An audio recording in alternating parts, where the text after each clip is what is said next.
ইতিহাস কি আমাদের সত্যি সব কথা বলে? যাকে আমরা খলনায়ক বলে জানি, তিনি কি আদৌ সম্পূর্ণ খারাপ ছিলেন? আজ আমরা জানব রাবণ কি সত্যিই খলনায়ক ছিলেন, নাকি ইতিহাস তাকে ভুল বুঝেছে। নমস্কার, আপনি দেখছেন পুরাণ কথা মলির সাথে। আজ আমরা পুরাণের সেই চরিত্রকে নতুন চোখে দেখব, যার নাম শুনলেই ভয় আর ঘৃণার ছবি ভেসে ওঠে। লঙ্কার রাজা রাবণ। রাবণ ছিলেন বিশর্বা ঋষির পুত্র, আর তার মা কৈকসী ছিলেন অসুরকুলের কন্যা।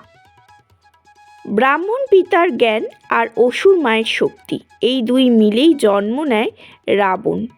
তিনি ছিলেন 4 বেদের জ্ঞানী, শিব ভক্ত, মহান তপস্বী, অসাধারণ সঙ্গীতজ্ঞ। শিব তাণ্ডব স্তোত্র তারই রচিত, যিনি দেবতাদেরও ভয়ে কাঁপিয়ে তুলেছিলেন।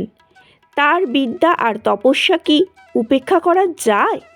রাবণ শুধু শক্তিশালী রাজা ছিলেন না, তিনি ছিলেন শিবের একান্ত ভক্ত। কৈলাস পর্বত তুলতে গিয়ে শিবের কাছে ক্ষমা চেয়ে বীণা বাজিয়ে স্তোত্র গেয়েছিলেন। মহাদেব নিজে সন্তুষ্ট হয়ে তাকে আশীর্বাদ দেন। যদি রাবণ খাঁটি খলনায়ক হতেন, শিব কি তাকে বর দিতেন? লঙ্কা ছিল স্বর্ণনগরী, শুধু ধন নয়, ন্যায় ও শৃঙ্খলার জন্যও পরিচিত।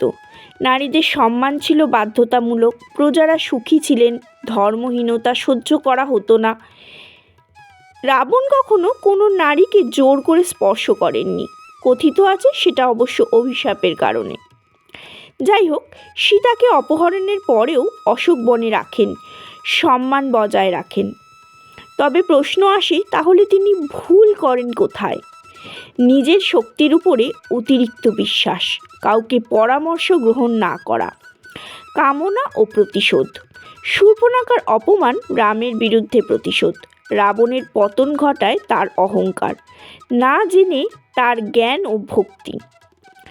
যুদ্ধের শেষে মৃত্যুর আগে রাবণ রামকে বলেন, সময় থাকতে সৎ পথ ধরা উচিত। অহংকার মানুষকে ধ্বংস করে, যেমন সে নিজে ধ্বংস হলো। রাম লক্ষ্মণকে বলেছিলেন, রাবণ মহান পণ্ডিত ছিলেন, তার কাছ থেকে শিক্ষা নাও। একজন খলনায়কের কাছ থেকেও ভগবান শিক্ষা নিতে বলেন। এটাই কি প্রমাণ করে না রাবণ একমাত্র খারাপ ছিলেন না? রাবণ ছিলেন ধূসর চরিত্র, না সম্পূর্ণ দেবতা, না সম্পূর্ণ দানব। তিনি আমাদের শেখান, বিদ্যা থাকলেই মানুষ মহান হয় না, অহংকার না থাকলেই মানুষ পূর্ণ হয়। আপনার মতে রাবণ কি খলনায়ক, নাকি ভুল বোঝা এক মহান চরিত্র? কমেন্টে আপনার মতামত লিখুন।